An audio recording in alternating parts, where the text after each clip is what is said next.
பொம்மை மாத இதழில் ரவீந்தர் என்பவர் எம்ஜிஆர் அவர்களை பற்றி தொடர் ஒன்றை எழுதி வந்தார். நடிகர் சத்யராஜ் அவர்கள் சம்பந்தப்பட்ட விஷயம் ஒன்றையும் அவர் எழுதியிருக்கிறார். புரட்சித் தலைவர் எம்ஜிஆர் அவர்கள் தமிழ்நாட்டின் முதலமைச்சரான பிறகு எம்ஜிஆர் அவர்களின் பட தயாரிப்பு நிறுவனம் தனது படம் தயாரிப்பதை நிறுத்தியிருந்தது.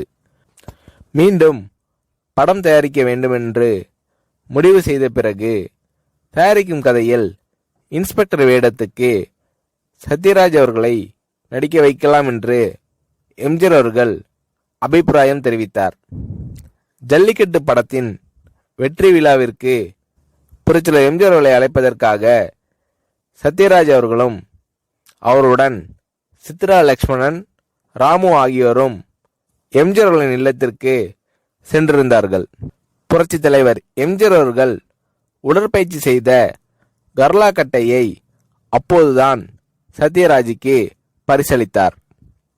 கர்லா கட்டையை சத்யராஜ் அவர்களுக்கு பரிசளித்தது பற்றி புரட்சியாளர் எம்ஜிஆர் அவர்களிடம் சிலர், நம்ம சக்கரபாணி அண்ணன் பையன்லாம் இருக்கும்போது சத்யராஜிடம் ஏன் கர்லா கட்டையை கொடுத்தீர்கள் என்று சிலர் கேட்டனர்.